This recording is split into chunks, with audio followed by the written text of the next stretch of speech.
What's going on, everybody? Super Saiyan here. Super Saiyan Paul here. Wow, I screwed up my own intro. What's going on, everybody?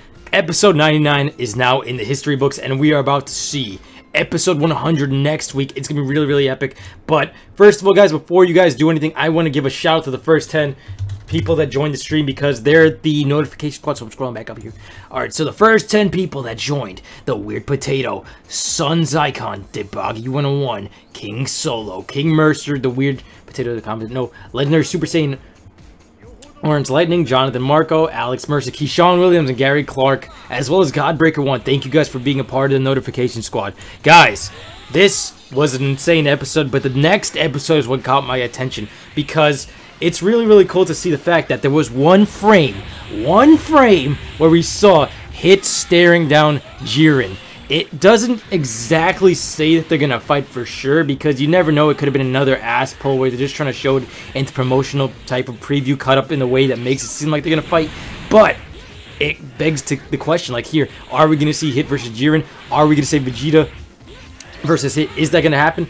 Krillin got ringed out in this episode that just passed by, episode 99, and now 18 and the Universe 7 are down of fighters, so it's going to be really interesting to see how this fares up. But the person that ringed out Krillin was Frost. Therefore, with Vegeta fighting Botamo and Magetta, the next episode has Goku fighting Khalifa, as well as Kale going Legendary Super Saiyan in the background, and Hit somewhere out there too. Cabba's going to get into a fight as well, we know that.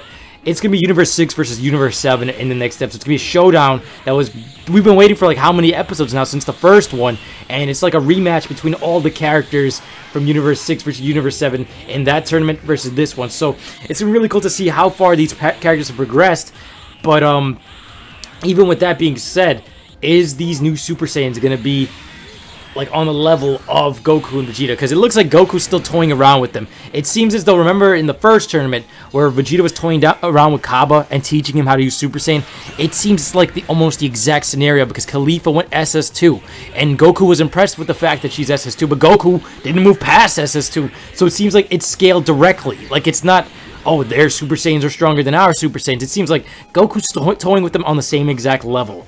And I feel like it's kind of an ass pull, but I want to see their reaction to Kale's transformation because she's going to get her ass beat. According to the preview, she's getting beat up, and all of a sudden, she panics and goes Legendary Super Saiyan. So as you guys can see, when she goes Legendary Super Saiyan, they did say on screen, that's the way a true Super Saiyan looks. So someone's going to bring that up. That's the true form of a Super Saiyan. And with that being the case, is there going to be any myth or anything brought up about Broly? Because that's what I kind of want to see. That's what everyone wants to see. Are you guys going to reference Broly? Is Broly going to have the chance to be canonized? That's what I want to see. And I don't think it's going to happen because it seems like there was a moment where Vegeta looked like he was staring into the distance at her. But I don't feel like it's going to be like, oh, there was another one. I don't know if they're going to do it. And this is their chance to finally canonize the man. I don't know if they're going to do Hit versus Jiren because I feel like that's a little too soon. I feel like Hit should be fighting Vegeta, if anything. If it's going to be Universe 6 versus Universe 7, I feel as though Vegeta should be fighting Hit. Vegeta should be beating Hit. This way, they can move towards Jiren, and Jiren can just bitch both Goku and Vegeta and take out one of them. So, it's going to be really, really entertaining to see that, and I just want to see it happen like that. I don't want to see Jiren versus Hit just right away because it's only been 4 episodes into the tournament, only 5 minutes into the actual tournament in real time in that show. So that's what I want to see. What do you guys think? Out of 10, I gave episode 99 an 8. I have a feeling though, episode 100, for it being a place marker for all these episodes, at episode 100, I feel like it's going to be at least a 9 with all these things that are going down. Because it looks like it's Saiyan warfare out there. We got the Legendary Super Saiyan in one corner. We got Cabba over there. We got Khalifa. We got Goku. We got Vegeta. We got Gohan in the ring somewhere. It's Saiyan warfare. Universe 6 versus Universe 7. It's going to be really, really cool to see. There's just nothing but a whole bunch of Super Saiyans. They should have brought Goten and Trunks. Just unleashed the whole ring full of Saiyans that have achieved this level. It would have been really, really cool to see. I didn't like the way they kind of hyped up Krillin. They took him out because I kind of agreed with Alex. I watched one of his reviews. He was like, yo, out of everything, they named that episode Krillin's... oh, wait, Beer's called Krillin or Trulilin. And they named it Krillin's True Power. However, his true power was in his shoe. The smell of his foot won him a fight. That was Krillin's true power. Okay. Okay. That was an interesting little thing right there. I had a problem with that, but they asked if that was the true form. That was not confirmed. I'm not sure. We're going to see how they're going to pull Limit Breaker Goku out, but I'm not sure if that's going to happen just yet. You never know. It might happen anytime, and it might bring everybody into question to fighting. But another thing here that we didn't really discuss yet was the gods. Basically, Zeno and the angels. It still seems like it's just something really, really weird going on with them. They have a bad vibe going on. And another little scenario that people brought up is maybe they're eliminating all these fighters, all these universes, just so that way there's less resistance against them when they do, in fact, maybe turn their backs on Zeno. You never know how they're going to go about this, if they're going to kill Zeno, or if it's just a misunderstanding from what we're seeing. But it seems like they're trying to show the fact of the angels don't care about their people. So, what's the point here? Do they not like serving people? Do they just don't even care about being ruled? Do they want to rule anybody anymore? Do they like having to oversee all of this stupidity? Vados was giving Champa looks like, yo, you're gonna die, and I don't care. That's basically how she put it, plain and simple. Beerus is fearing for his life, but Whis is staying quiet back there, and we've even seen the Angel of Universe 9 smiling to this. So, I'm not sure what exactly is going on. If this Grand Priest is evil, people have been speculating this for a long, long time, and with him being one of the top 5 universe fighters ever, like in every universe, out of everything, one of the top 5 fighters anywhere. I said that since the first time we saw him, like back in episode 40 or when he first showed up.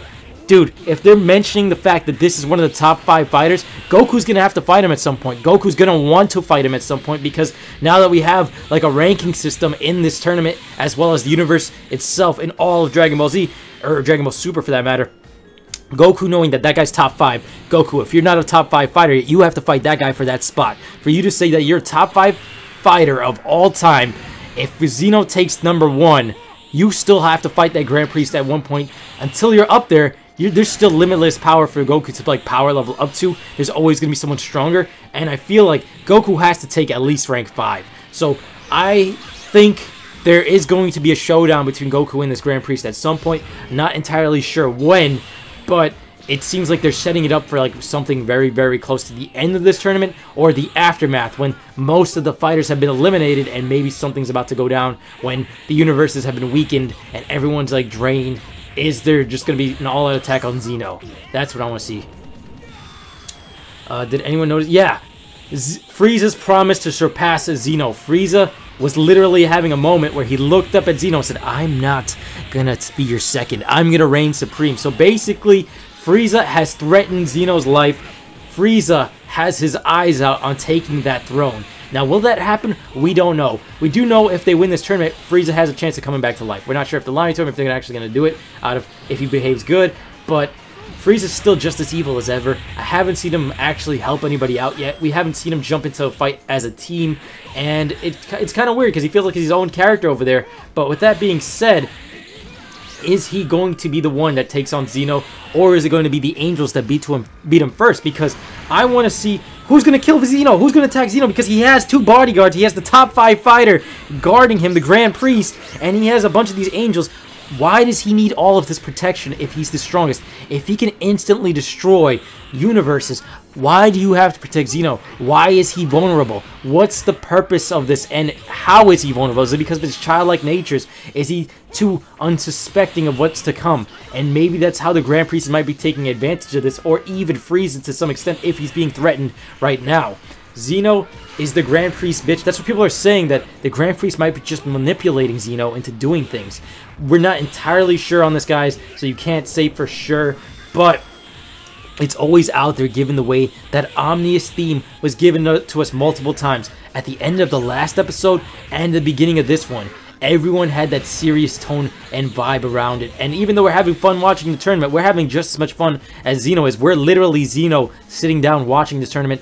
It's still something very dark is going on in the background.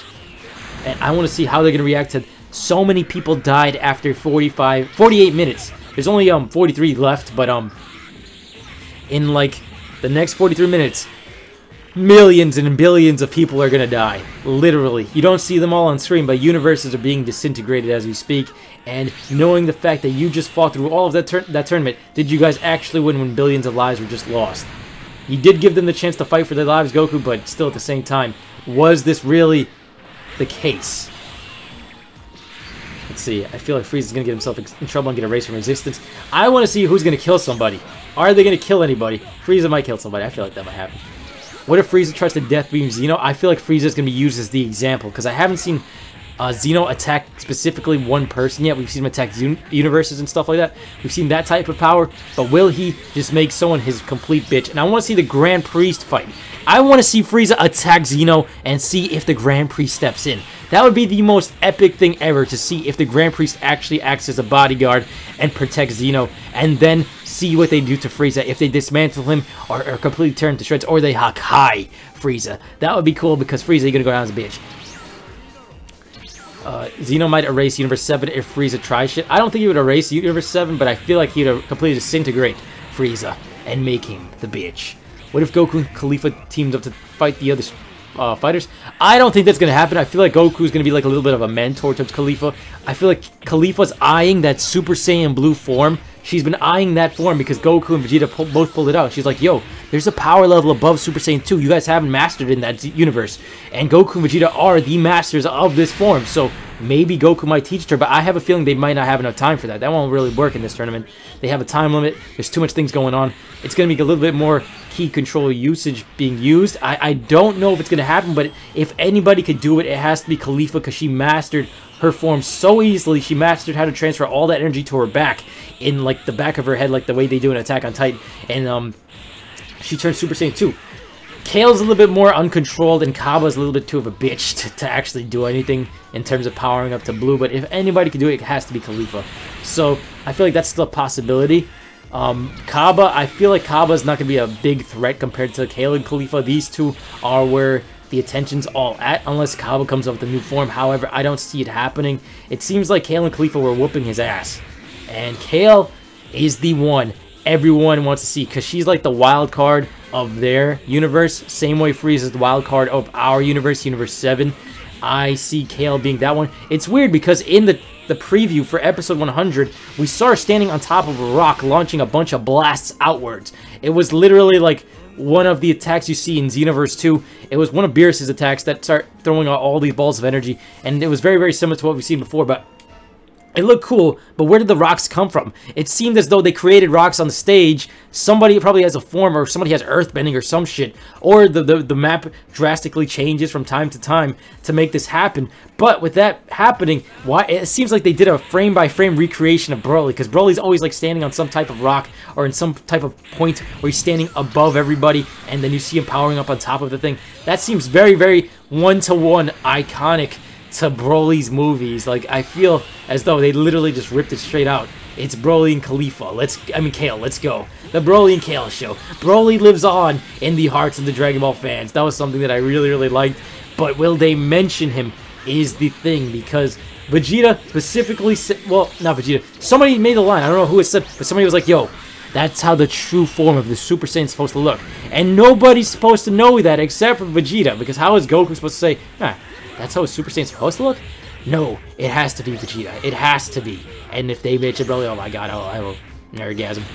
Broly and Kale should have kids. Oh my god, a Super Saiyan football team of just linebackers ready to tackle everyone, ready to unleash the carnage, the Mason, the Animal, the absolute destruction. But I feel as though Kale's not going to last long, because with the power scalings here, right?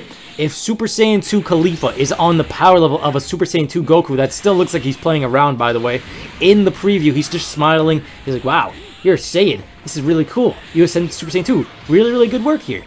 That means that Legendary Super Saiyan still only scales to around like Super Saiyan 1.5 to Super Saiyan 2 at most. There's no way it's going to be Super Saiyan Blue unless they completely fuck up the power levels again. That would be some serious ass-pulls, because if SS2 Khalifa is on par with SS2 Goku, that means there shouldn't be that much of a power difference, if anything. And if anything, Goku's SS2, or even Vegeta's SS2, should be far superior than their version of Super Saiyan 2s, because they trained in that form for so long, and they've even ascended past it. It's multiplying their base form, so it doesn't make too much sense there if this legendary Super Saiyan form is going to take on a Super Saiyan Blue. I feel like she's just going to go on a rampage. She's going to start ringing out random-ass characters that are below the power of a Super Saiyan, and then someone's going to grab this bitch by the throat and ring her out, because there has to be someone that can control this. There's too many strong fighters in here like Jiren, Hit, Goku, Vegeta, to just let her go on a rampage on their team.